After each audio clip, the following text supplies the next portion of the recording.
네, 안녕하십니까. 2023년도 춘계 학술대회 그 프로그램 중에서 오늘 첫 번째 시간입니다. 스마트시티 경험, 스마트시티 연구 동향과 추진 방향에 대해서 오늘 세미나가 있겠습니다. 오늘 세미나는요, 그 진행의 김세용 회장님께서 직접 해주시고요. 그 외에 이제 스피커들은 회장님께서 직접 소개시켜 주시고 세미나 시작하는 것으로 하겠습니다. 예, 안녕하십니까. 한국도시설계학회 김세용 회장입니다. 이른 아침부터 이렇게 많이 접속해 주셔서 감사드리고요. 오늘 이 세미나는 오전하고 오후에 있습니다. 오늘 전체 이제 그 학술대회 주제가 스마트 시티가 되겠는데, 그 오전에는 이제 주요 연구원장님들 세션이 되겠고, 오후에는 이제 주요 기관장들 세션이 되겠습니다. 그래서 후학들에게 본 기간에서 진행했던 여러 가지 다양한 스마트 시티 사례를 보여주는, 또 그걸 가지고 토론하는 그런 이제 세션들이 두 개가 마련이 돼 있고, 먼저 이제 오늘 오전 세션, 첫 번째 세션은 온라인 오프라인으로 함께 진행이 되겠습니다. 이 이제 오늘 좌담을 함께 해주실 김영태 해외건설협회 부회장님은 이제 오프라인으로 와 계시니까 먼저 소개를 드리겠습니다. 김영태 해건협 부회장님이십니다. 다음으로 강현수 국토연구원장님이 참석을 하셨습니다. 지금 연결이 좀 문제돼서 아이폰으로 지금 연결을 하신 것 같고요. 강 원장님 들리세요? 좀 이따 음성 연결 다시 하겠습니다. 그리고 여시제 이대식 정책실장님 나오셨습니다. 반갑습니다. 네, 반갑습니다. 다음으로 오늘 그 경기연구원의 주영철 원장님이 원래 나오시게 됐는데 갑자기 그 특수모달 사정이 생겨서 장윤배 경기연구원 실장님께서 나오셨습니다. 네, 안녕하세요. 장윤배입니다. 네, 반갑습니다. 반갑습니다. 이렇게 이제 네 분이 기관에서 오셔서 저와 함께 좌담을 하도록 하겠습니다. 그러면은 이제 많이들 그리고 지금 플로어에도 그 많은 분들이 오셨고 문승북 전 서울시 부시장님도 오셨고 그다음에 이강건 전 선진 엔지니어링 회장님도 오셨고요. 그다음에 GH의 처장님도 오셨고 뭐 많이들 오셨습니다. 그래서 좋은 토론이 될 걸로 보여지고 첫 번째 라운드 말씀을 드리겠습니다. 그래서 첫 번째 라운드는 각 기관별로 본인들의 경험 그리고 지금 진행하고 있는 스마트 시티 연구 동향 이런 거에 대해서 말씀하는 시간으로 갖고자 합니다. 지금 정해진 시간이 그렇게 많지가 않으니까 각 기관별로 한 5에서 7분 정도 사용해 주시면 좋겠습니다. 먼저 김영태 회장님부터 말씀을 청하도록 하겠습니다. 네.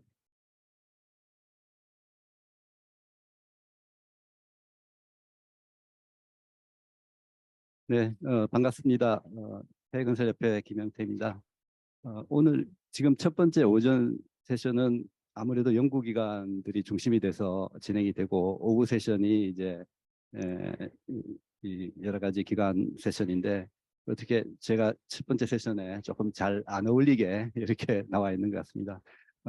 저는 이제 해외건설협회에 이제 소속을 하고 있고 여러분들 뭐 다 아시다시피 해외건설협회는 연구기관이 아니고 우리나라 기업들이 해외에 진출을 하는데 필요한 여러 가지 정책적 지원과 수주 지원 이러한 것들을 수행하고 또 국토교통부를 포함한 정부 위탁 사업을 수행을 하고 있습니다. 그래서 직접적인 연구기관은 아니지만은 지금 현재 진행되고 있는 여러 가지 그 사업들에 대한 정보 그리고 또 이 해외건설협회가 이 국토교통부의 로부터 수탁을 받아서 진행하고 있는 국토교통 ODA 사업 뭐 이러한 것들이 조금 이 스마트 시티와 좀 관련이 있을 것 같습니다. 첫 번째로 이제 우리 기업들이 해외로 진출하는 데 있어서 도시개발 사업과 관련해서 스마트 시티와 연계되어 있는 사업들이 있을 수가 있겠고, 두 번째는 아까 말씀드렸다시피 국토교통 ODA 사업의 일환으로 개발도상국의 이제 스마트 시티 관련 프로젝트를 수행하는 것들이 있겠습니다. 첫 번째로 이제 우리 기업들이 해외에서 이 도시개발 사업을 하는 과정에 있어서 스마트 시티와 직접 연계돼서 진행되고 있는 사업들은 그렇게 지금 많지가 않는 상황입니다. 왜냐하면은 지금 우리나라도 그 스마트 시티라는 것이 아직 그 시범 사업이고 아직 이제 본궤도에 올라가기 가 있지 않은 그러한 상황이기 때문에, 특히나 이제 주로 이 개발도상국들이나 우리 해외 건설이 진출하고 있는 국가들에 있어서 스마트 시티를 바로 적용해서 이 대규모 이 도시개발 사업들이 아직 진행이 되지 않는 그런 상황이 큰 이유가 되겠습니다.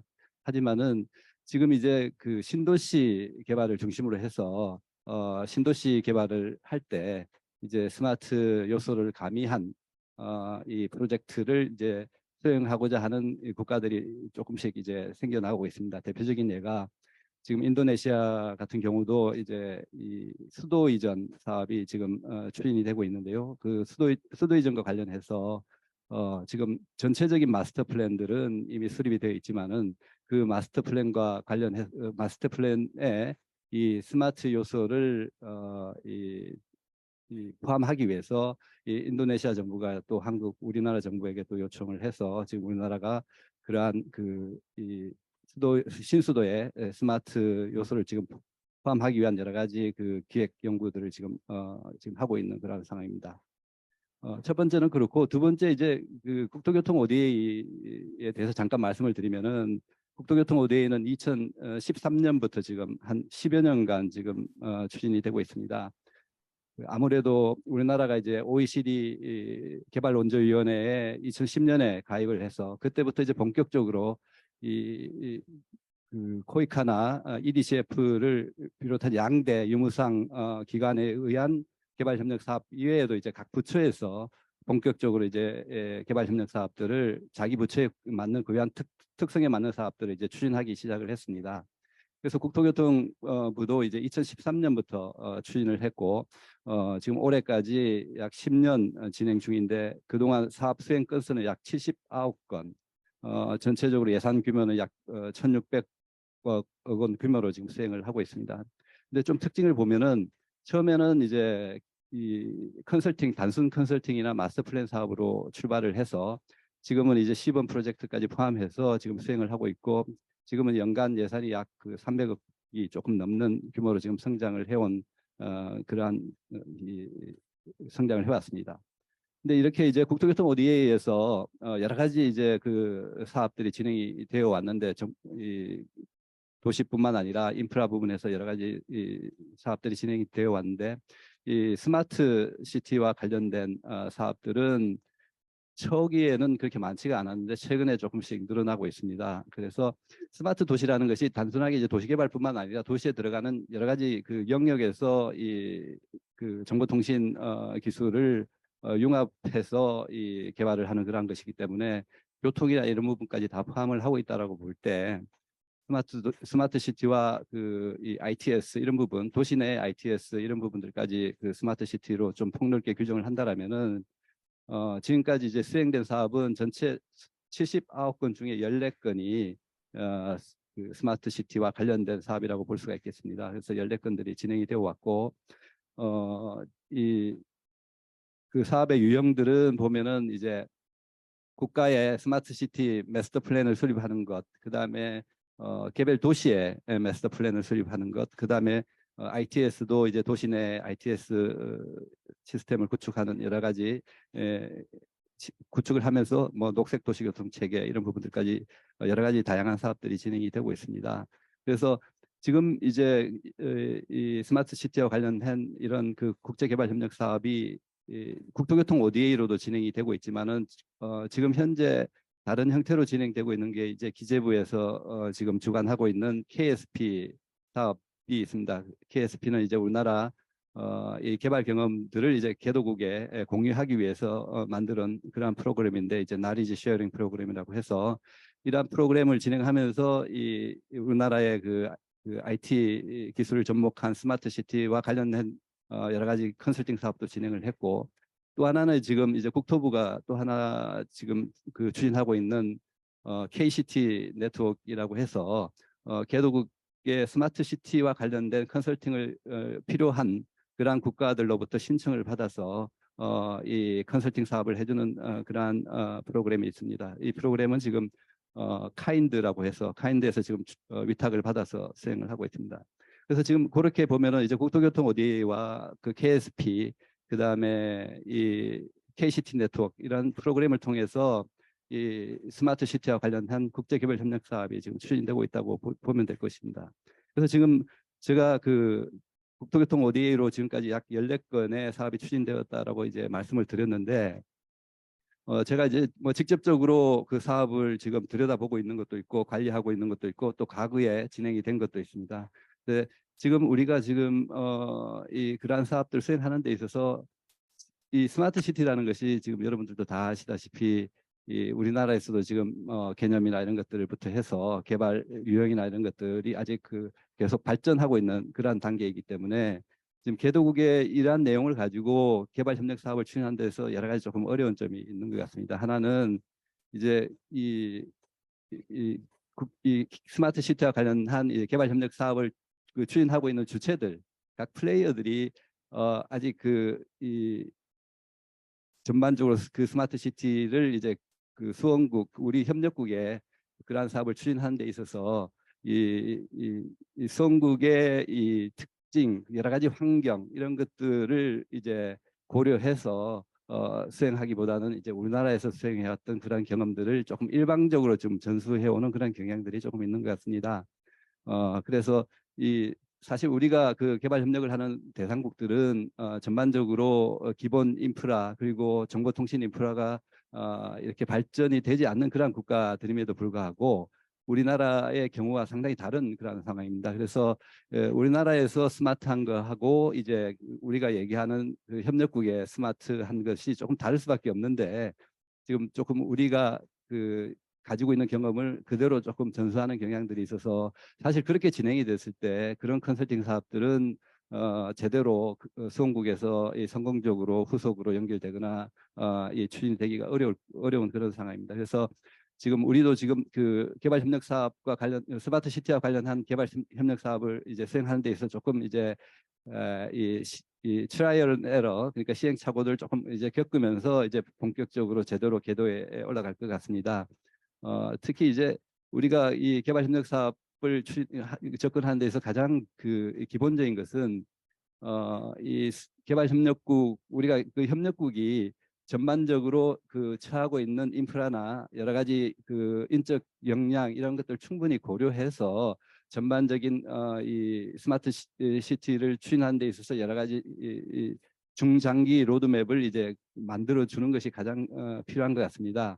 그래서 지금과 같이 사실 그 지금 이제 그 개발도상국도 상당히 지금 현재에 있어서는 스마트 도시를 포함한 디지털리제이션 여기에 굉장히 큰 관심을 가지고 있습니다. 다만 그것을 추진하기 위한 기본 인프라나 재원들이 충분하지 않기 때문에 그러한 의지만 가지고 있지 현실화되기 아직 되기 어려운 그런 상황입니다. 이러한 시점에서 우리가 개발협력국가 이제 이러한 스마트 시티 관련 사업을 하는 데 있어서는 그러한 여건들을 충분히 반영하는 가운데서 이 초기 단계부터 이 장기적으로 이 기본 인프라를 비롯해서 여러 가지 필요한 그 요소들이 결합되는 좀 입체적인 이 로드맵을 이제 제시해주는 그런 컨설팅 사업이 좀 필요할 것 같습니다. 그랬을 때 그러한 단계별로 필요한 사업들이 이제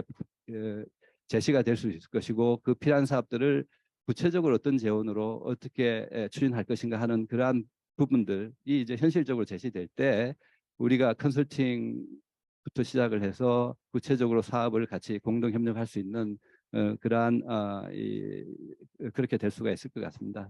그래서 조금 지금 뭐 두서없이 드렸지만은 스마트 시티와 관련한 지금 개발 협력 사업이 개괄적으로 지금 이렇게 진행이 되고 있다라는 말씀을 드렸고, 지금 최근에 한 가지 사례를 소개드리면은 페루에서 페루 지속 가능한 스마트 시스템 구축이라는 과제로 페루의 국가 정책을 이제 수립을 한 사례가 있습니다. 2021년에 해서 작년에 이제 끝난 사업인데, 여기에서 이제 그 페루가 그 사업의 결과물을 제도화, 법제화하는 그러한 이 과정을 거치고 있습니다. 그래서 이렇게 법제화가 되고 거기에서 또 법제화되는 한편 또 발굴되는 사업들이 제시가 되고, 그것들이 이제 그 나라에서 이 스마트 시티를 추진하는 데 있어 기본적인 가버넌스 체계가 구축이 되면은 또 그것과 관련된 여러 가지 리소스가 같이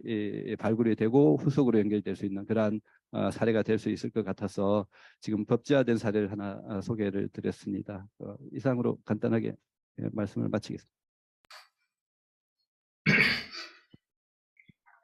네, 감사합니다. 김영태 부회장님께서 이제 여러 가지 관점을 좀 짚어주셨어요. 그 역시 경험이 많으시고 첫 번째 이제 이 소개해 주시는 분답게 우리가 오늘 짧은 시간이지만 토론해야 될 여러 가지 이슈들을 잘 짚어주신 것 같습니다. 이제 레벨에 맞는 그 나라 레벨에 맞는 스마트 시티를 우리가 수출 뭐 혹은 조성해 주자 뭐 이런 부분은 이제 우리가 많이 느끼고 있는 것이고, 특히 그 제 경험으로 미뤄봐도 우리가 한동안 저도 이제 KSP를 여러 차례 경험했습니다마는 그 신뢰 구축이 되지 않는 개도국의 전자정부를 한동안 만들어준 적이 있어요. 그래서 매뉴얼은 물론이고 그 관련 전자장비까지 다 이제 수출해주고 교육도 시키고 뭐 그런 적이 있습니다만은 몇 년 지나서 다시 한번 돌아가 보면 전혀 작동하고 있지 않는, 그러니까 컴퓨터 시스템을 전자정부 시스템을 옆에 놓고 손으로 작성하고 있는, 즉 그게 그분들이 기술력이 부족하다기보다는 신뢰가 구축이 안 된 상태에서 전자정부라는 게 이제 작동을 안 하는 그러한 것들이 이제 우리가 간과한 채로 너무 좀 그 일방적으로 만들어주고 뭐 그걸 가지고 수출했다고 이런 부분들이 여러 부분에서 눈에 띕니다. 그래서 이런 부분은 우리가 좀 앞으로 그 나라의 수준 또는 뭐 상황에 맞는 그러한 스마트 시티를 수출해야겠다, 이런 건 이제 당연한 말씀인 것 같고, 좀 이따 또 두 번째 라운드에서 이제 한번 토론해 볼 만한 주제인 것 같고요. 그리고 이제 김 부회장님께서는 국토교통 ODA, KST 네트워크, KSP 등등등, 그리고 중장기 로드맵의 필요성, 이런 거에 대해서 잘 짚어주셨습니다. 다시 한번 감사드리고요. 다음으로는 이제 연구 원장님들 나오셨는데, 연구원에서도 이제 실제로 정책을 수출하는 것도 있고 그 배경 지식만 열심히 생산하는 것도 있는 것 같아요. 그리고 그런 점에서 이제 연구원장님들을 모셨고, 국토연구원은 두 가지를 다 하고 있는 걸로 알고 있는데 강현수 원장님께 마이크를 넘기겠습니다. 예, 어떻게 제 말씀이 좀 들리시나요? 잘 들리시나요? 잘 들립니다. 예, 반갑습니다. 우리 김세용 회장님, 또 오늘 우리 도시설계학회에서 이렇게 중요한 주제에 또 이렇게 좌담회를 열어주셔서 대단히 감사합니다. 저희 국토연구원은 기본적으로 아마 뭐 오늘 여기 모이신 다른 분들의 기관에 비해서 그 가장 정부와 지금 가까이 이 스마트 시티 사업을 하고 있는 그 연구원이라고 할 수 있고요. 사실은 이제 뭐 저희 국토연구원이 국토부가 그동안 해왔던 그 스마트 시티 정책과 사업에 대해서 가장 가까이서 이렇게 지원을 하고, 또 여러 가지 뭐 저희들이 직접 이렇게 그 사업들에 대한 그 관리도 하고 뭐 이랬던 기관으로 볼 수가 있겠습니다. 대표적으로 저희들이 했던 가장 대표적인 게 이제 두 가지가 있습니다. 하나가 스마트 시티 챌린지 사업을 이제 저희들이 그 계속 국토부가 하고 있는 걸 하고 있고요. 챌린지 사업은 뭐 다 아시다시피 현재 국토부가 스마트 시티 예산에서 상당한 많은 부분들을 현재 사용하고 있는 부분들입니다.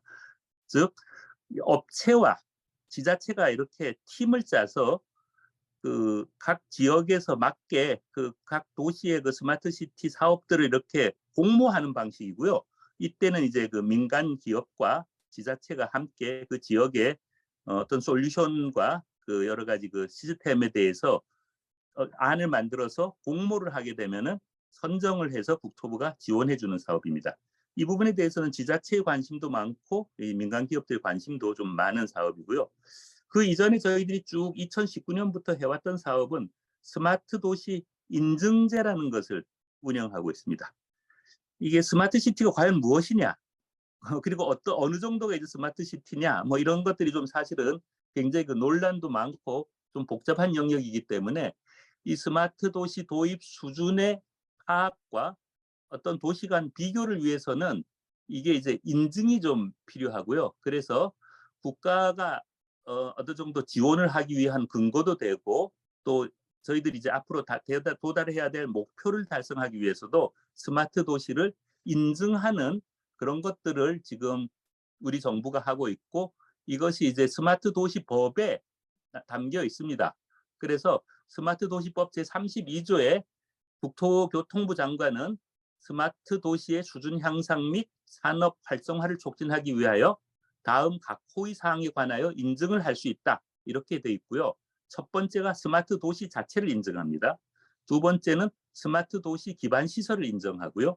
세 번째는 스마트 도시 관련 서비스를 인증하는 것들입니다.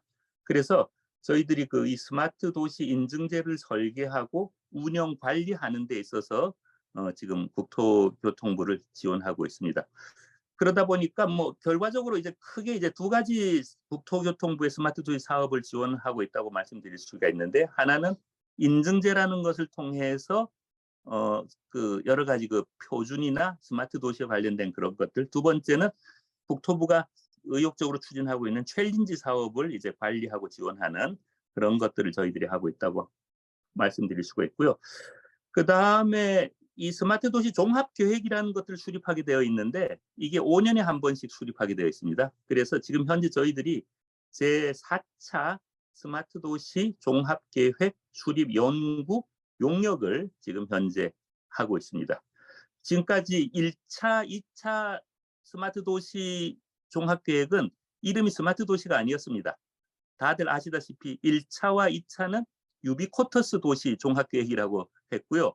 국토교통부가 유비쿼터스 도시라고 하던 것들을 제3차부터 이름을 스마트 도시라는 이름으로 바꿔서 3차, 4차 이렇게 이어나가고 있다, 이렇게 말씀드릴 수가 있고, 저희들도 국제협력을 많이 합니다. 조금 전에 우리 앞에서 말씀 주셨는데 여러 가지 국제협력을 하고 있는데, 특히 이제 저희가 건설기술연구원도 함께 참여하고 있는데, 한국, 베트남 스마트 시티 건설 기술 이런 지원센터 이런 것들을 운영하면서 이제 베트남 스마트 시티 사업에 저희들이 지원을 하고 있고요.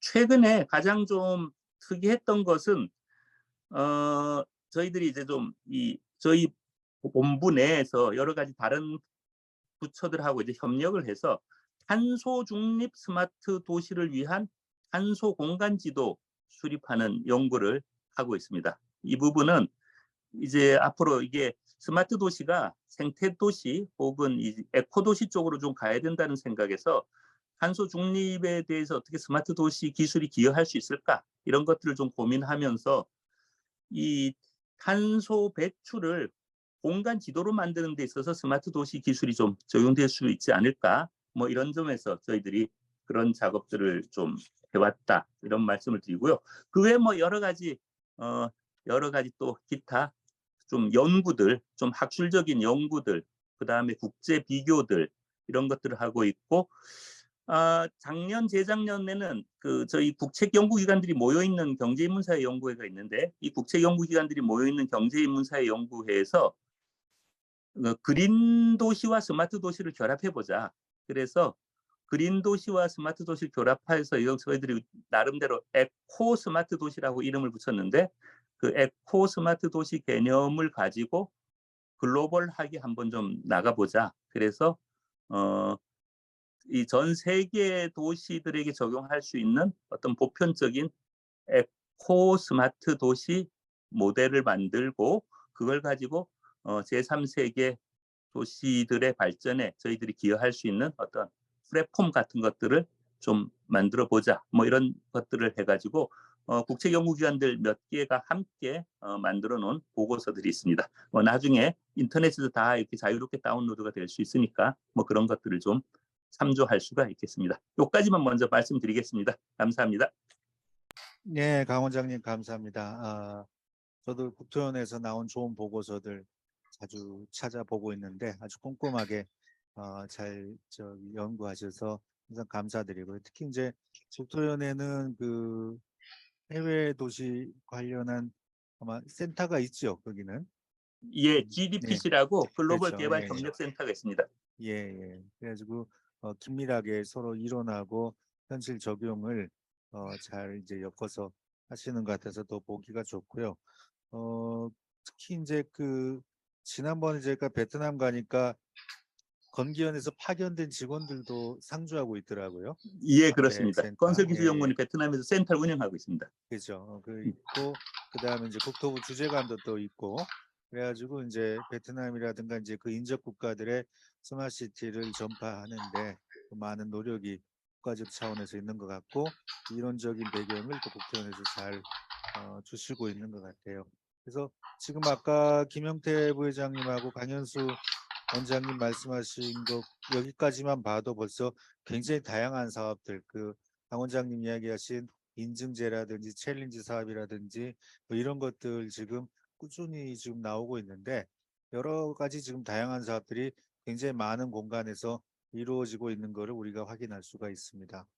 자, 이따 다시 한번 토론을 하시기로 하겠고 다음으로는 오늘 이제 모신 네 분 중에 세 분이 공공에서 일하시는 분입니다만은 한 분은 지금 민간에서 활동을 열심히 하고 계세요. 그래서 여시제에서 정책기구 여시제에서 이대식 실장님께서 여러 뭐 보고서 그다음에 좋은 책 이런 거 발간하시고 꾸준히 좋은 세미나들 하고 계시는데 이대식 실장님 말씀 들어보는 시간을 갖도록 하겠습니다. 예, 반갑습니다. 제 목소리 잘 들리시나요? 네, 잘 들립니다. 지금 제 컴퓨터 시스템에서 비디오가 자꾸 중간에 꺼져가지고 양해 부탁드립니다. 일단은 지금 참가하신 연구원들하고 저희 그 연구원은 방금 김세용 회장님께서 말씀하신 것처럼 차이가 있는 것 같습니다. 저희들은 이제 구체적인 프로젝트를 하기보다는 스마트 도시에 대한 어떻게 보면 문명사적인 그런 접근을 통해서 지금 지속 가능성 문제, 지속 불가능성 문제에 부닥친 인류의 상황을 극복하자라는 차원에서 이 도시 프로젝트가 시작됐습니다. 그래서 산업화 시대 때 대도시가 지속 불가능성에 가장 근본적인 문제를 야기했기 때문에 디지털에 기반한 새로운 문명 시대에는 대도시가 아니라 작은 도시, 스마트한 작은 도시 네트워크를 통해서 지속 불가능성 문제를 극복할 수 있다. 이게 이제 저희 연구원에서 도시를 연구할 때 가장 기본적인 문제의식이 되겠습니다.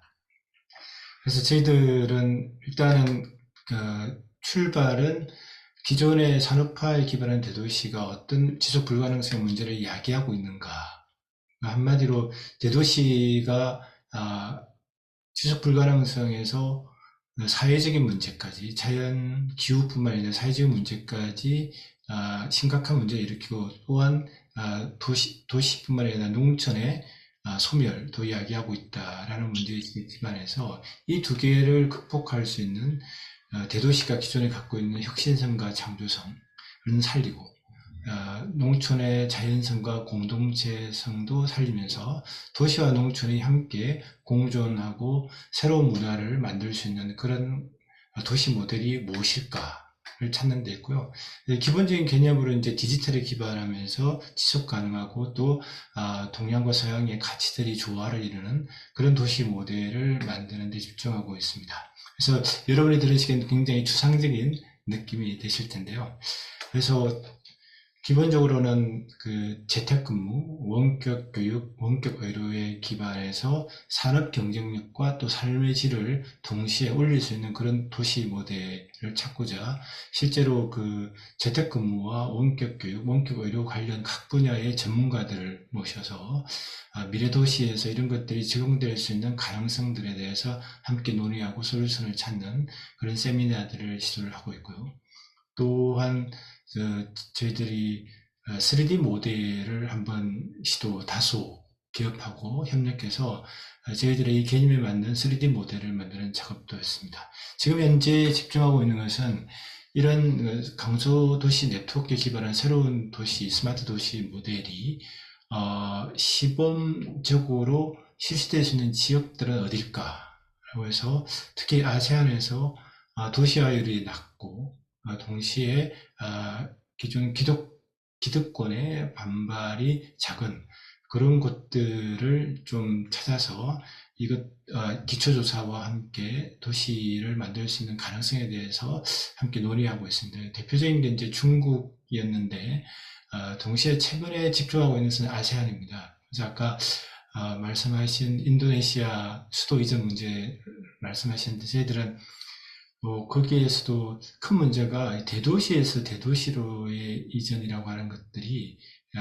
좀 기본적으로 문제가 있지 않나 해서 이런 아세안의 작은 도시, 스마트 도시 네트워크를 만들 수 있는 가능성에 대해서 알아보고 있습니다. 그래서 지금 최근에 저희들이 집중하고 있는 아세안의 지역 전문가들, 외교관부터 현지 진출한 기업까지 해서 세미나를 활발하게 진출하고 있고요. 그리고 또 저희 태제에서는 최근에 이제 조직 개편이 있으면서 저희 여시제는 태제 미래전략연구원으로 이름이 개편되고 태제 미래도시연구소라는 게 별도로 만들어졌습니다. 거기서 강소도시에 대해서 집중적으로 연구하는 그런 시스템으로 바뀌었습니다. 이 정도로 저희 연구소 소개 마칠까 합니다. 예, 감사합니다, 시장님. 제가 소개해 드릴 때 깜빡했네요. 지금 저 카톡으로 받고 있는 거 보면 저 여시제가 태제로 바뀌었다는 게 한참 전에 안내가 왔었는데 이번 습관이 되다 보니까 또 여시제 시장님으로 소개를 드린 것 같습니다. 지금 대학도 곧 개교를 하죠, 태제대학. 네네, 태제는 법인인가 받았고요. 그래서 9월 1일부터 아마 시작됐고요. 올해 9월이죠. 예, 예, 예. 예, 그럼 오늘 주제와 관련이 없지만은 신입생 모집이나 이런 거 지금 진행하고 계시겠네요. 예, 근데 저희 연구원하고 태제대학은 사실 별도의 법인이라 제가 담당하는 건 아니지만 아마 그렇게 하는 걸로 알고 있습니다. 저희 그 고려대학교 총장이신 염재호 총장님께서 맡아서 진행하고 계십니다. 네, 그 관련해서 저도 염 총장님하고 몇 차례 이야기한 적이 있고, 네, 그러니까 네, 굉장히 이제 미네르바를 좀 앞서가는 네, 좋은 21세기형 대학 모델이 네, 네, 나오기를 바라고 있고요. 네, 저희도 도울 수 있는 한에서는 열심히 돕도록 하겠습니다. 네, 감사합니다. 예. 태제 미래 전략연구원 이대식 실장님께서 여러 가지 이제 좋은 말씀 해주셨고, 말씀 듣다 보니까 딱 한 100여 년쯤, 그러니까 30년쯤 전에 하워드가 생각했던 문제를 어, 두 갑자 정도 지나서 60갑자 2번 지나서 이제 같은 고민들 우리가 또 하고 있는 것 같고, 이제 거기서 이제 가든시티의 디지털 모델, 디지털 버전을 여시제 또 실수를 하네요. 태제에서 고민하고 계시는 것 같아서 이제 반갑고, 기회가 되면은 저희 학회 전문가들하고도 좀 좋은 세미나를 할 수 있겠다. 우리도 이제 그런 고민을 하고 계시는 분들이 꽤 있거든요. 그래서 그런 것 한번 말씀드리고 싶고, 또 아까 김영태 부회장님도 이어서 인도네시아 지금 신수도 여기에 대한 언급이 또 하셨습니다. 그래서 여기저기서 이제 거기 관심을 많이 갖고 있고, 또 한번 몇 차례 우여곡절이 있다가 또 추진되는 것 같아요.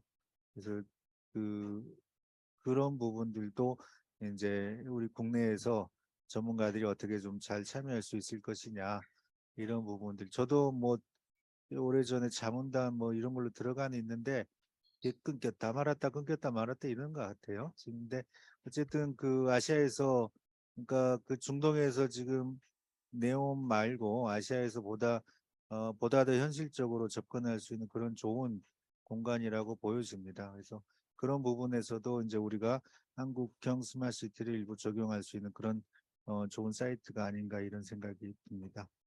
자, 실장님 감사드리고요. 마지막으로 그 경기연구원의 장윤배 실장님께 마이크를 넘기겠습니다. 경기연구원 역시 광역에서 지금 하고 있는 연구원이고 다양한 스마트 도시 연구를 하고 있는 걸로 알고 있습니다. 네, 장 실장님. 네, 안녕하세요. 장윤배입니다. 저희 원장님께서 오늘 바쁜 일이 있으셔서 제가 대참을 하게 됐는데요. 원장님의 생각을 제가 빙의해서 말씀드릴 수 있도록 노력하겠습니다. 예. 저희 그 원장님이 오신 지가 뭐 12월에 오셔가지고 아직 뭐 5개월 남짓 이렇게 되셨는데요.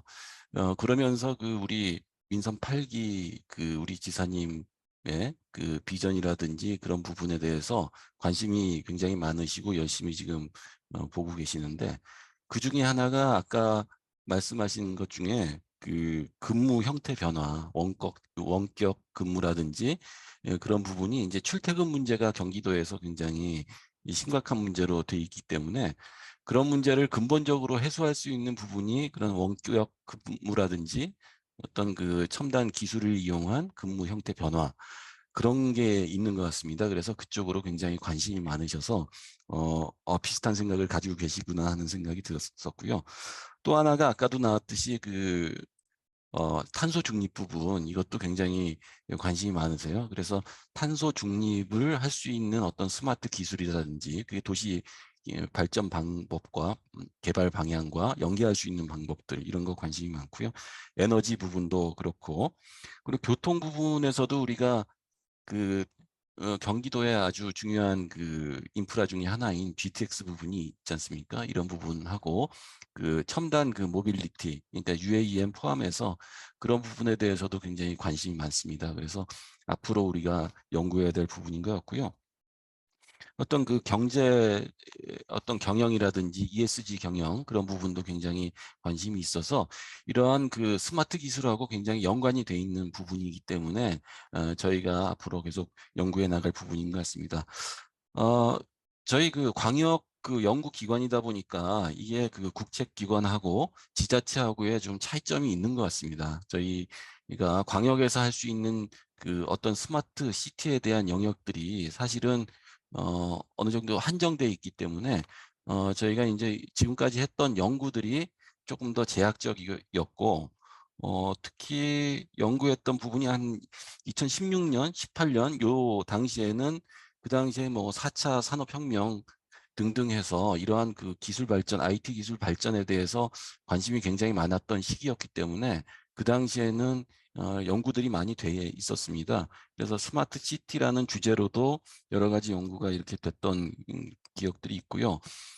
그 외에도 뭐 스마트 팩토리 부분, 산업 부분에서는 그런 연구 있었고 교통 부분에서 스마트 모빌리티 있었고요. 그다음에 의료 부분에서도 스마트 헬스케어 이런 부분에 대해서 연구들이 좀 돼 있었는데 이게 뭐 정책과 연결됐으면 굉장히 좋았을 텐데 그런 부분 조금 미약했던 부분이 있는 것 같고요. 저희가 주로 했던 부분은 아까 나왔던 그 챌린지 사업 관련돼서 그 경기도의 어떤 역할, 그러니까 거버넌스죠. 그래서 민간의 어떤 기업하고 지자체와 같이 갈 수 있는 역할을 국가에서도 할 수 있지만 광역 차원에서도 좀 그런 역할을 좀 가졌으면 좋겠다라는 그런 얘기들이 많았습니다. 그래서 그 당시에 그런 그 거버넌스에 대한 연구들을 많이 했었던 기억이 나고요. 그래서 그 미국에서는 GCTC라고 다 아실 텐데 그 연방 정부가 하는 그런 그 거버넌스였었죠. 그래서 그것도 아직까지 하고 있는 것 같은데 저희가 2018년에는 그 GCTC에 부스 만들어서 들어갔던 경우도 있습니다. 그래서 경기도하고 같이 해서 연구원에서도 지원하고 한 경험이 있었고, 거기 현장에 가보니까 뭐 수원시, 고양시 뭐 많이 왔더라고요. 지자체에서도. 그래서 이러한 역할들을 저희가 좀 간접적으로 지원하는 역할을 많이 했던 기억이 납니다. 최근에는 그 스마트 시티라는 주제보다는 그 개별적인 기술 과제들을 많이 했던 것 같고요. 하고 있는 것 같고, 그래서 특히 요즘 많이 나오고 있는 디지털 트윈 같은 경우도 저희가 관심이 많고요. 드론 관련해서도 저희가 관심이 많고 연구도 하고 있고요. UAM 관련, 스마트 모빌리티 관련해서도 지금 연구를 좀 하고 있는 상황입니다. 근데 이런 연구들이 좀 산발적으로 이제 이루어지고 있기 때문에 그 광역 차원에서 할 수 있는 역할들, 그런 것들에 대해서는 저희가 조금 더 정리를 해서 지금 오늘 뭐 원장님들 뭐 다 말씀하시고 있으시니까요. 그런 아이디어들 저희가 반영해서 앞으로 제안하고 경기도에 또 정책으로 또 제안하는 그런 역할을 좀 해야 될 것 같습니다. 예, 이 정도 말씀드리겠습니다.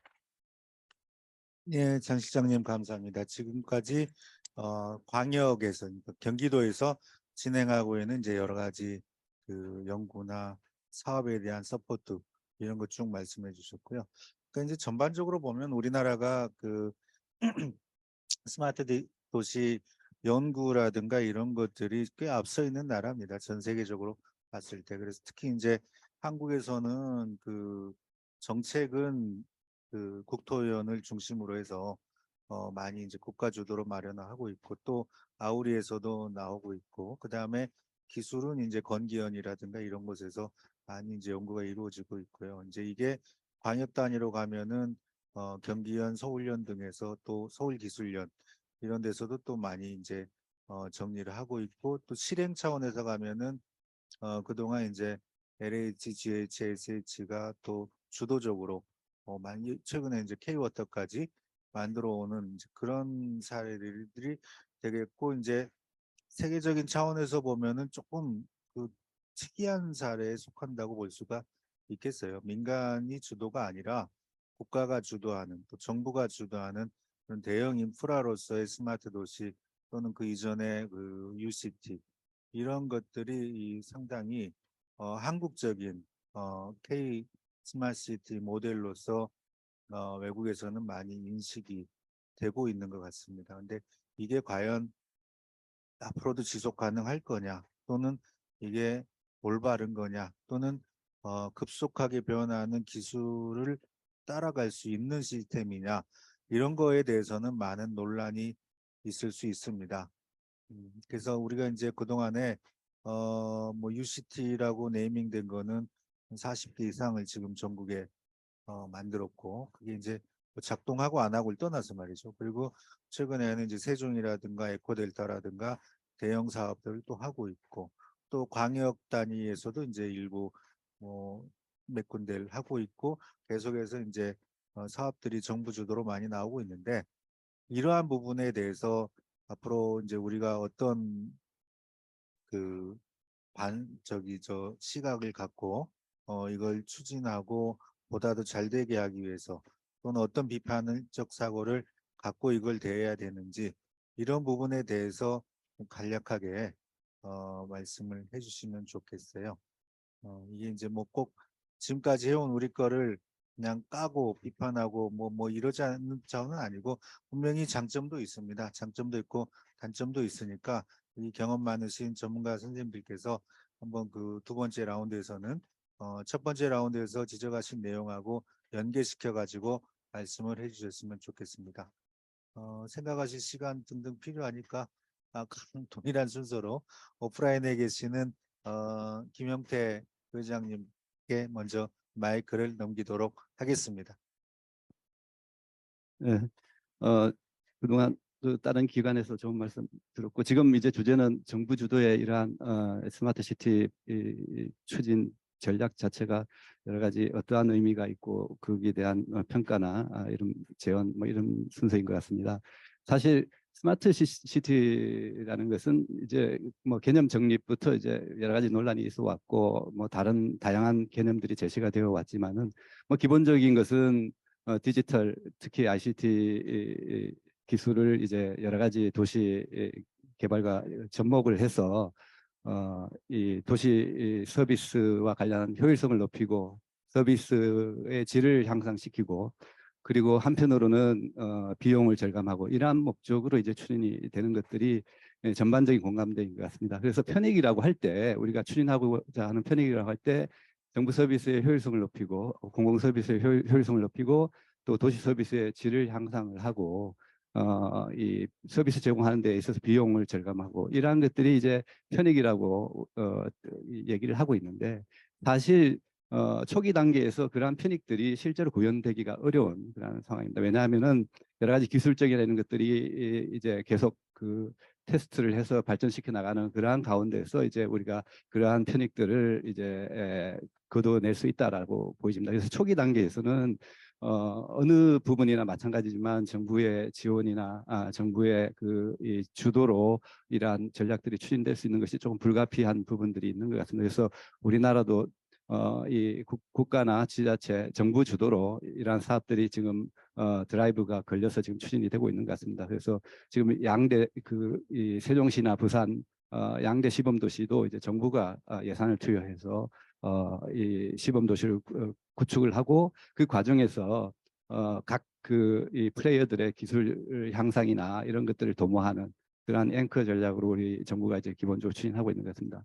다만 반면으로는 또 이 정부 주도로 추진했을 때 이 과연 자생력이나 지속 가능성이 있느냐 하는 부분은 이제 또 그 의문의 여지가 있는 것 같습니다. 그래서 우리 강현수 원장님께서 말씀하셨듯이 국토부에서 뭐 챌린지 이러한 이 프로그램을 진행을 하면서 민간 기업들로부터 여러 가지 기술적으로 이 기술 진전을 위한 여러 가지 프로그램을 또 실시하고 있는 것이 그러한 이유가 되겠습니다. 그래서 조금 우리나라는 이렇게 그 정부 주도로 이러한 사업들이 진행이 되고 있는데 다른 사례들을 조금 살펴보면 제가 이제 한 뭐 몇 년 전에 몇 개 도시를 다닌 적이 있습니다. 그 영국의 런던, 그다음에 코펜하겐, 그다음에 덴마크의 코펜하겐, 그다음에 네덜란드의 암스테르담 뭐 이렇게 몇 개 도시를 다니면서 그 도시들은 어떻게 스마트 시티 정책을 가지고 어떻게 구현을 하고 있는가 하는 것들을 조금 봤습니다. 그 동일하게 이 정부가 어느 정도 이니셔티브를 가지고 진행하는 것들은 대동소이한 것 같습니다. 그렇지만 그 추진 방식이 조금 이제 다르게 나타나고 있는 것을 제가 알 수가 있었던 게 대표적인 게 이제 암스테르담 같은 경우에는 물론 이제 그 시정부가 경제위원회에서 이제 그 스마트 시티의 이제 그 구축 필요성이나 이런 부분들이 그러한 그 필요성에 의해서 이 여러 가지 이 플랫폼을 이제 구축을 하기 시작합니다. 그 대표적인 게 이제 암스테르담 스마트 시티라고 스마트 시티 플랫폼을 구축을 해서 그 플랫폼을 통해서 이 플랫폼에 정부뿐만 아니라 공공기관, 연구소, 그다음에 기업들이 이제 다 이 모이는 플랫폼을 만들어서 이 몇 가지 사업들을 진행을 하고 있는데 하나는 이 스마트 시티와 관련한 기술을 개발하기 위해서 스마트 시티 레지던시 프로그램을 진행을 해서 이제 입주 기업들을 이제 만들어서 기술 개발을 하도록 해주고 그다음에 그 인큐베이팅을 해서 이 여러 가지 기술 개발을 이제 기업 자율적으로 이제 그 할 수 있도록 그런 기반을 마련해주는 그러한 것들이 있습니다. 그리고 이 실제로 이 스마트 시티의 기술이 어떻게 그 현장에서 구현이 될 수 있는가 하는 부분들 구체적으로 실험을 하고 기술 개발하기 위해서 리빙랩을 이제 이 도시의 일부분을 이제 리빙랩으로 구축을 해서 그것은 리빙랩을 뭐 계획된 기술만 하는 것이 아니라 각 그 기업들이 자기들이 그 테스트할 수 있는 기술들을 이제 같이 테스트를 해서 기술 개발을 할 수 있도록 리빙랩 이런 것들을 또 추진을 하고 있습니다. 그리고 무엇보다 중요한 것은 각 그 플레이어들이 모든 정보가 그 플랫폼 속에서 모여서 자기들이 하고 있는 사업들이 전체가 공유가 되고 또 홍보를 해서 그 사업들이 이제 다 인정을 받으면은 이제 그것이 이제 정부에서 채택을 해서 실제로 이 구현이 될 수 있도록 그러한 체계를 만들었다는 것들.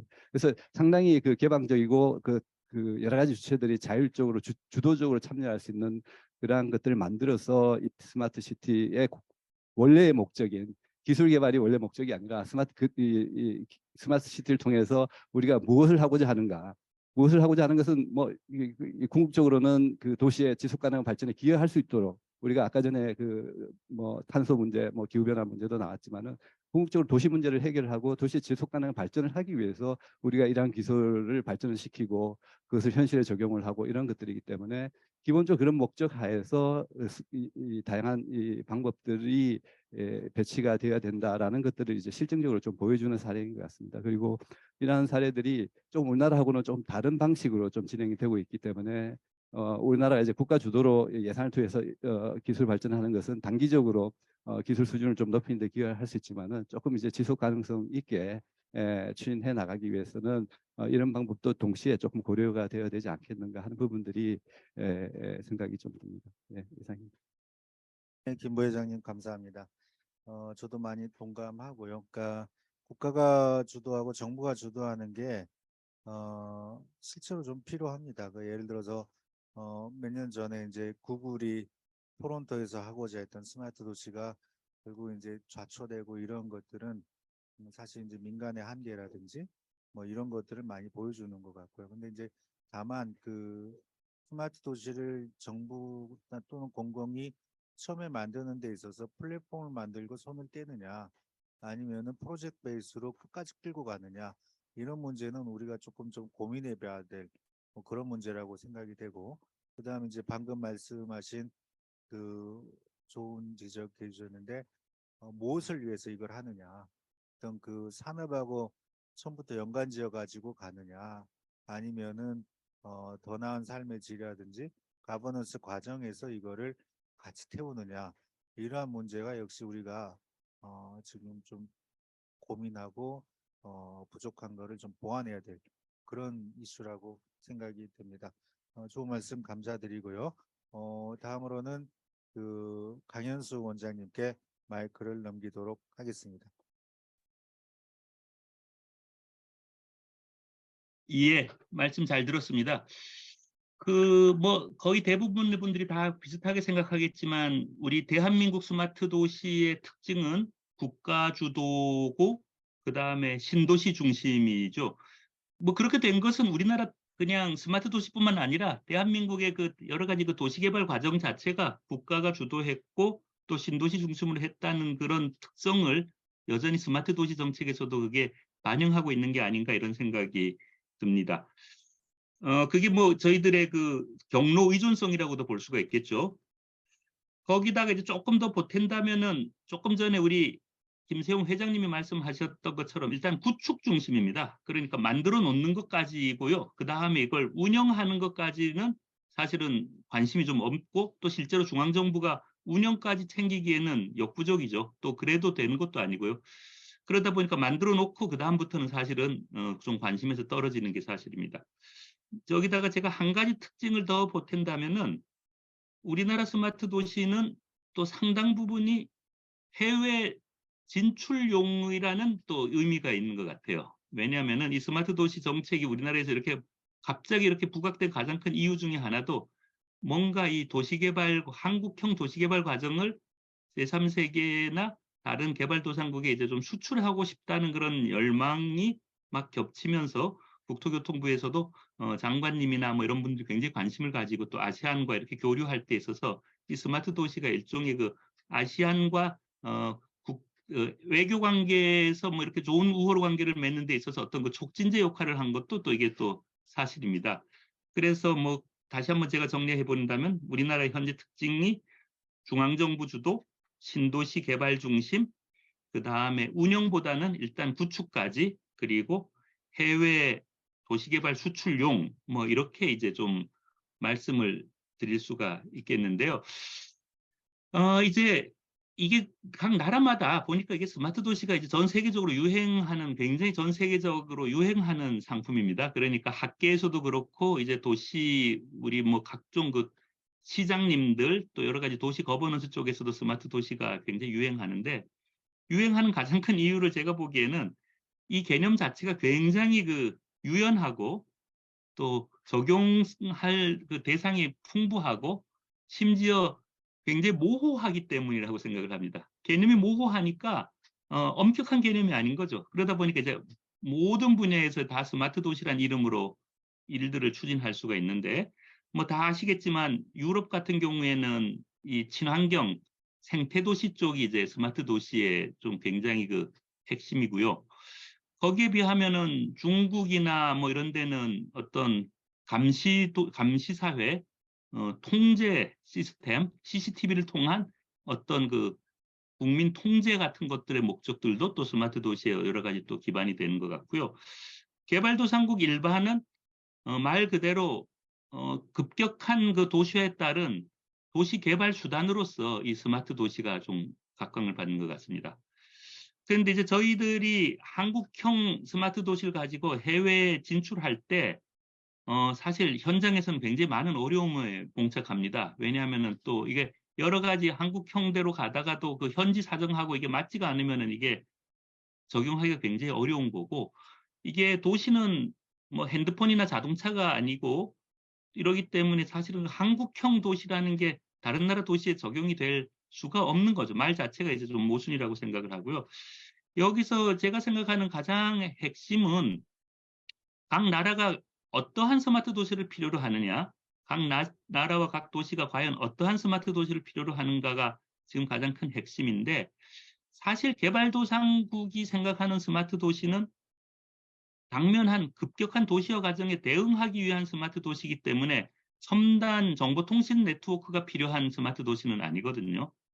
오히려 거기에는 지금 현재 한국에서 배우고 싶어 하는 가장 핵심은 일종의 우리나라의 신도시 개발 시스템 그리고 그것은 어떤 정보통신 기술이 기반이 된 게 아니라 일종의 뭐 당시 지금으로 말하면 이제 토지공사 같은 LH 같은 데서 만든 택지 개발 사업이라든가 여러 가지 그 금융 기법들 이런 것들이 핵심인데다가 특히 토지 수용권 이런 거 공공이 갖고 있는 토지 수용권 이런 것들이 사실은 대한민국만 가능한 어떤 법적 제도적 시스템이거든요. 그러다 보니까 저희들이 이 스마트 도시에 대한 관점이 개발도상국 현지에서 한국에서 배우고 싶어 하는 것들과 저희들이 오히려 좀 가르쳐주고 싶어 하는 것들 사이에 이게 미스매칭 같은 것들이 이제 좀 굉장히 많이 있다고 생각을 하고 오히려 저희들이 정말 그 개발도상국과 이 한국형 도시 개발을 모델을 얘기를 한다면은 그 브랜드는 스마트 도시란 브랜드가 좋습니다. 뭐 굳이 뭐 그 브랜드를 바꿔야 될 필요가 없는데 한국형 스마트 도시 브랜드라고 하되 그 내용에 있어서는 어떤 IT라든가 정보통신 이쪽에 초점을 맞추기보다는 그동안 우리가 해왔던 그 도시 개발에 있어서 법적, 제도적인 것들, 뭐 예를 들면 토지 수용 제도라든가 LH 같은 공기업의 역할이라든가 어떤 도시 개발에 있어서 파이낸셜, 금융을 어떻게 조달할 것인가, 그 다음에 뭐 지적 문제라든가 이런 어떤 그 나라의 어떤 제도적 문제의 결함 같은 것들을 저희의 모델을 통해서 좀 이렇게 보완하는 그런 쪽, 굉장히 그 소프트한 쪽이고 제도적인 측면인데 그런 쪽이 좀 굉장히 좀 필요하지 않을까 생각을 하고요. 그건 이제 개발도상국에 갈 때 그런 부분들이고, 이제 그렇다고 해서 선진국 쪽으로 안 갈 수가 없는데, 선진국 쪽에 갔을 때 저희들의 그런 경쟁력은 무엇일까?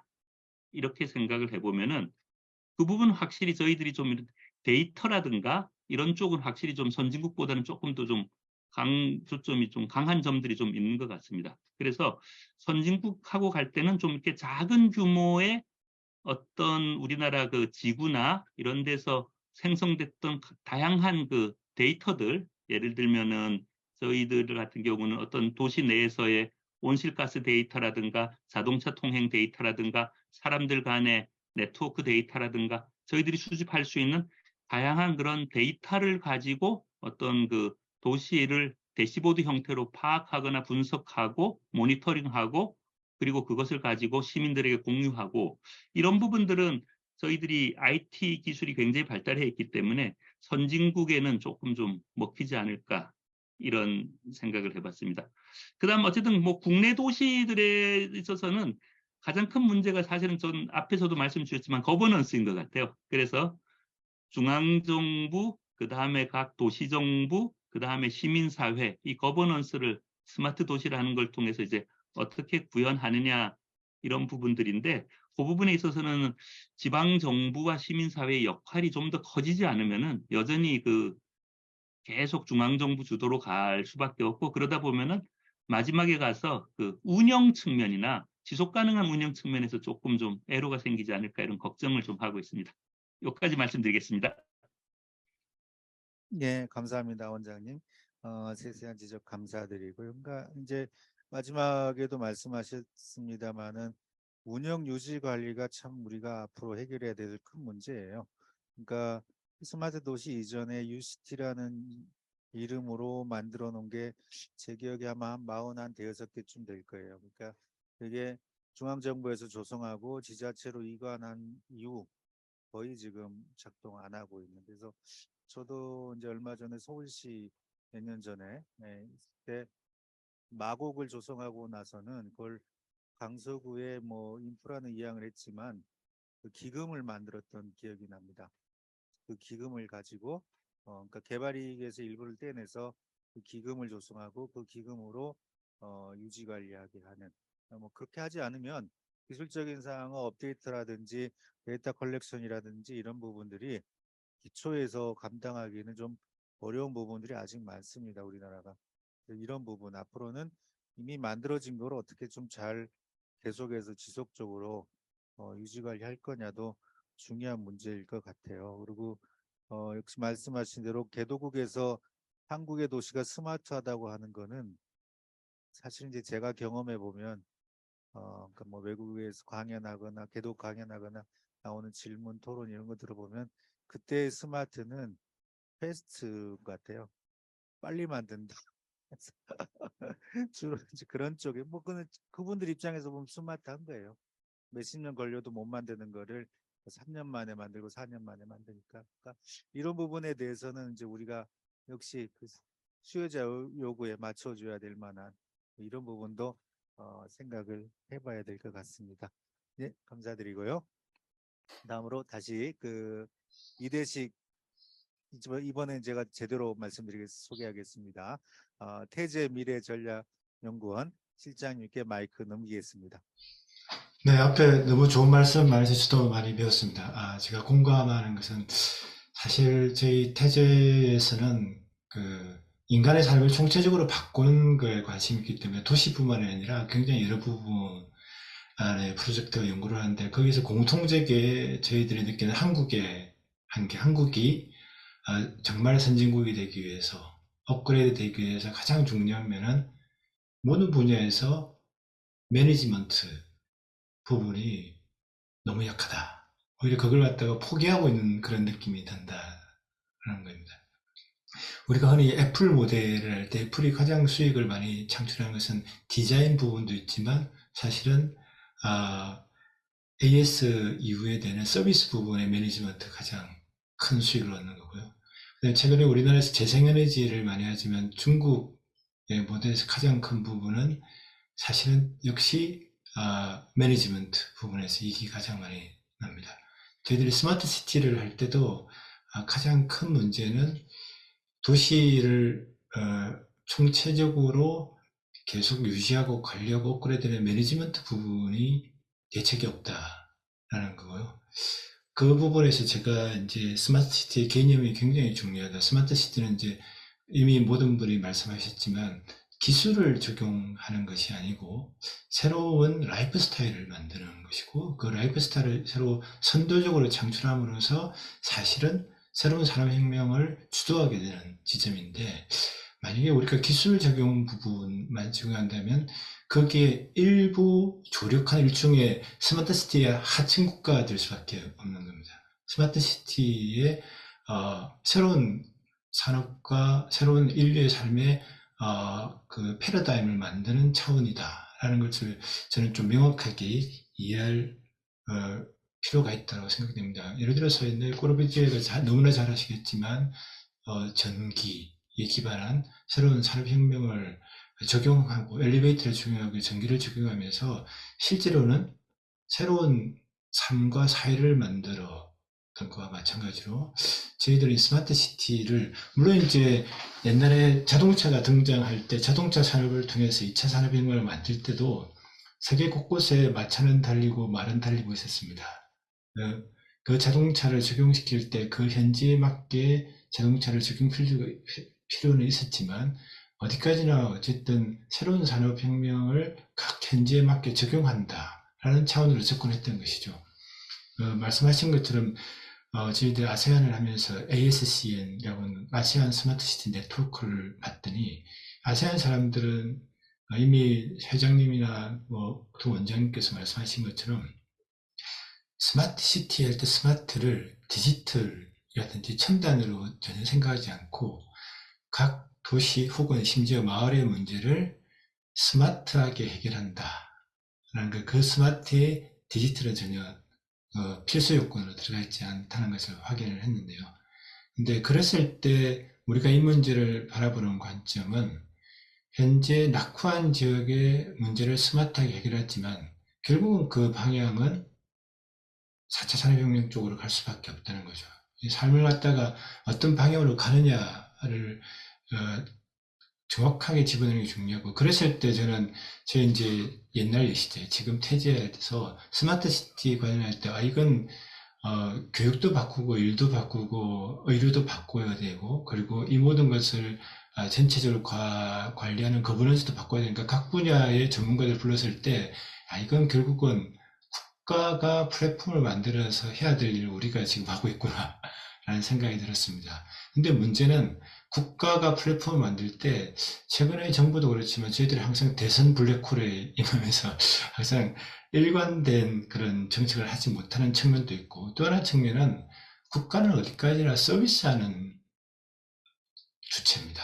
국가는 지배하거나 관리하는 게 아니라 서비스하는 업체라고 생각할 수도 있고, 그래서 이런 플랫폼을 만들었을 때 국가의 역할은 어디까지나 퍼실리테이터의 역할을 해야 된다는 거죠. 퍼실리테이터의 역할은 이 플랫폼에 참가한 주체, 기업이나 학교나 연구소나 여러 가지 주체들이 이 플랫폼을 운영할 때 불편한 것들을 해결해주고 부족한 것들을 메꿔준다는 그런 관점으로 가야 되는데, 이걸 아까 말씀하신 구축하고 관리한다, 그러니까 한마디로 지배한다, 그런 관점을 갖고 있기 때문에 국가는 전혀 전문적이지 않은데 거기에다가 정치적인 고려까지 하면서 이 플랫폼이 일정한 방향으로 전문가의 능력을 극대화하면서 그것이 가지는 시너지가 실제 프로젝트화되는 그런 과정들이 없어지게 된다는 거죠. 그런 차원에서 국가가 정말 필요한데 그 국가는 서비스를 제공하는 퍼실리테이터다라는 관점을 가지는 게 사실 스마트 시티뿐만 아니라 모든 분야의 혁신에서 가장 우리가 근본적으로 부딪히게 되는 문제다라는 생각을 하게 됐습니다.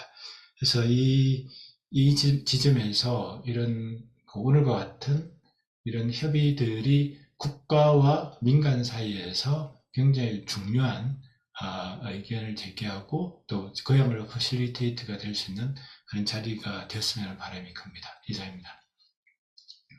네, 감사합니다. 실장님 좋은 말씀 많이 해주셨고요. 실장님 말씀 듣다 보니까 제가 이제 몇 년 전에 고독강일이라는 곳에 소셜 스마트시티라는 네이밍으로 그 주민들 커뮤니티에 비교적 그냥 그렇게 어렵지 않은 단순 기술을 적용해 드렸던 적이 있습니다. 굉장히 활발했어요.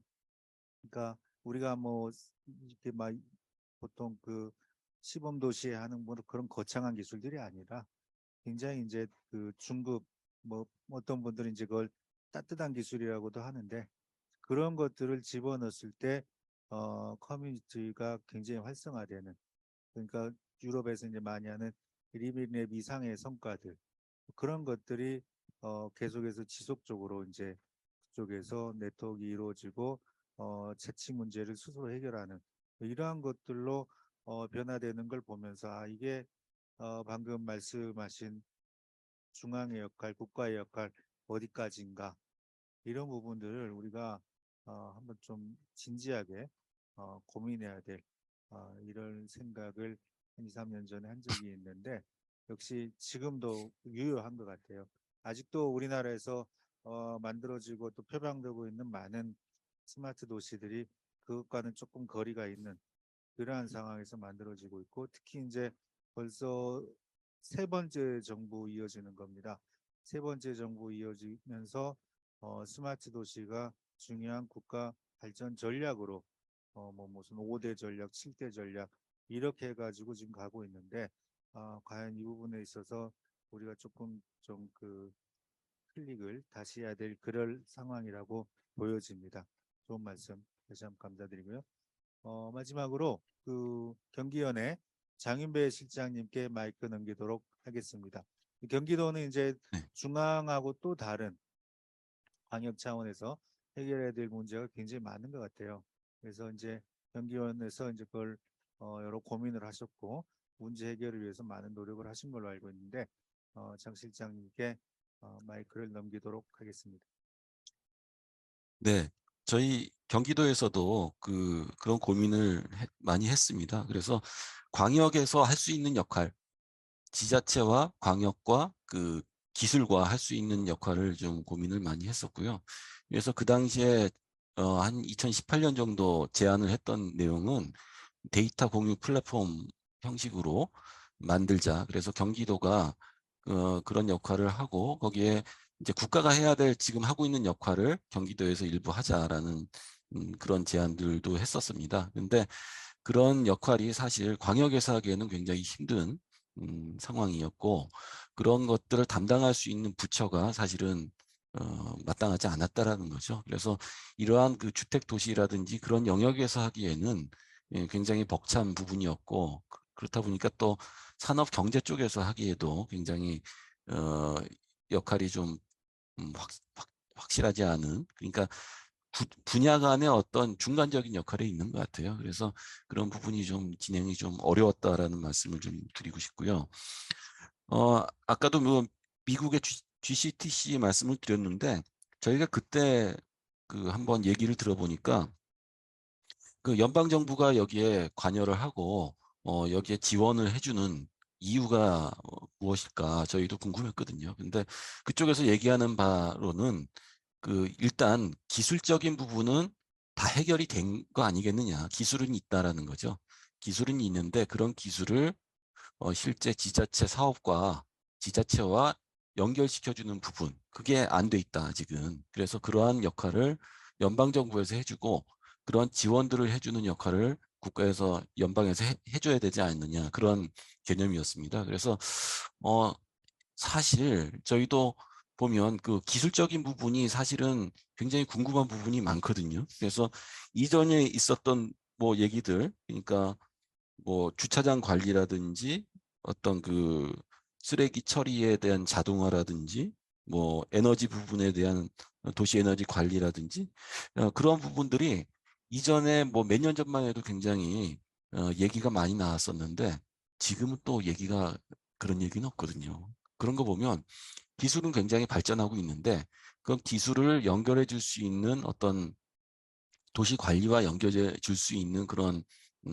어떤 장치들이 좀 부족하지 않느냐라는 생각이 들었고, 또 하나는 사실은 아까도 많은 말씀을 하셨지만 도시 관리 부분을 스마트 시티와 연결시키지 않으면 이게 정착이 안 될 것 같다라는 저희도 생각을 합니다. 그런데 그 도시 관리라는 것들이 사실은 지자체의 고유의 역할이고 여태까지 하고 있었던 일들이죠.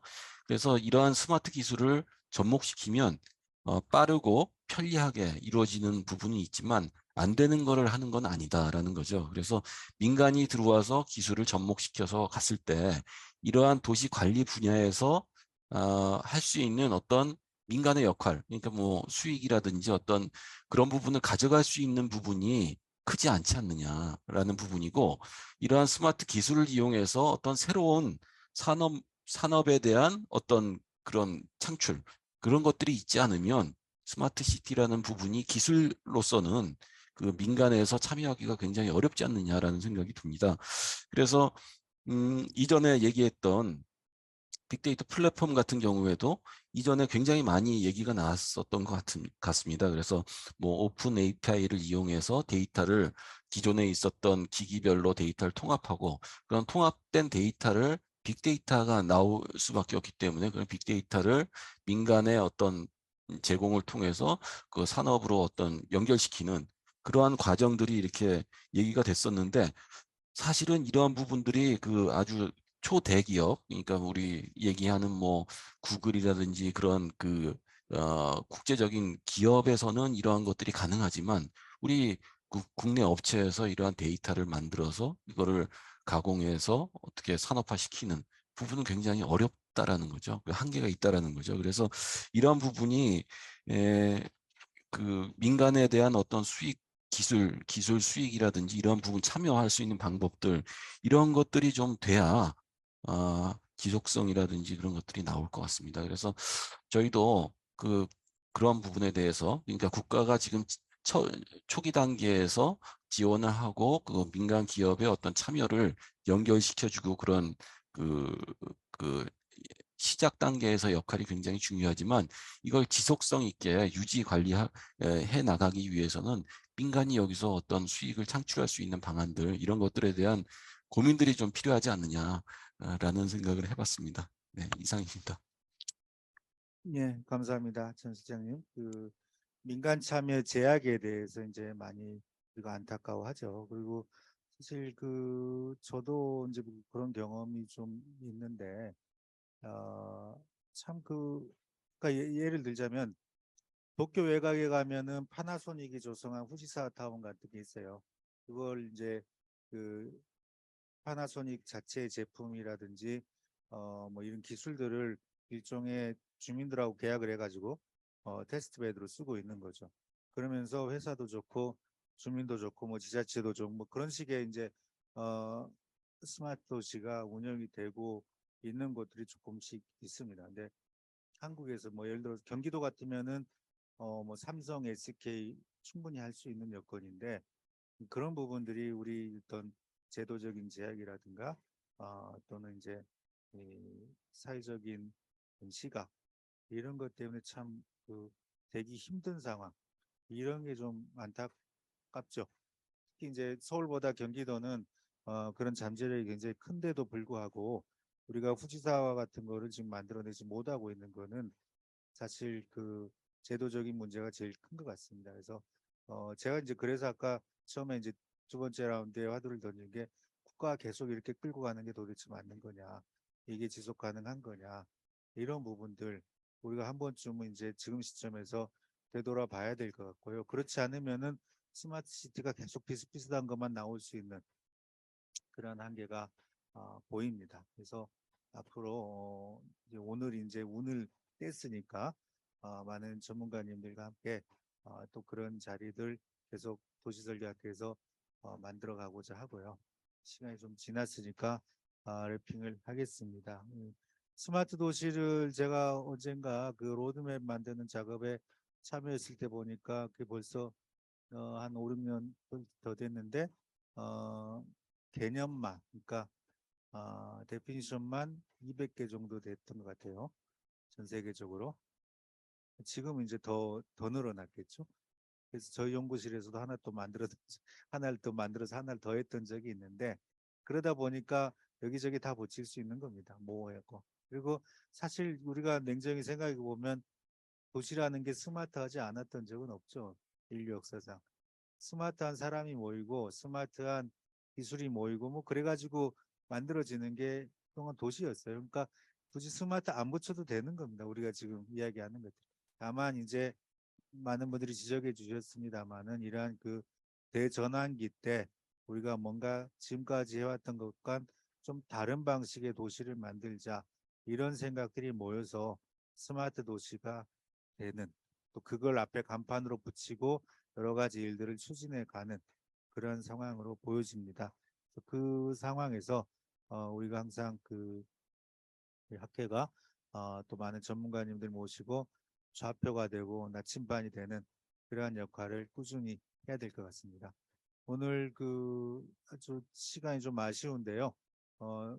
두 가지 주제를 가지고 그러니까 하나는 이제 첫 번째는 각자 참여하고 계시는 재직하고 계시는 기관에서 지금까지 하고 스마트 도시 관련해서 하신 연구나 사업들을 소개해 주셨고, 두 번째는 정부 주도의 스마트 도시가 앞으로 어떻게 가야 될 것이냐, 이렇게 대해서 좋은 시사점들을 많이 주신 것 같습니다.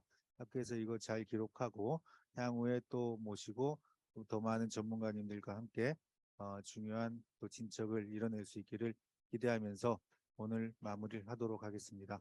참여해 주셔서 대단히 감사합니다. 고맙습니다.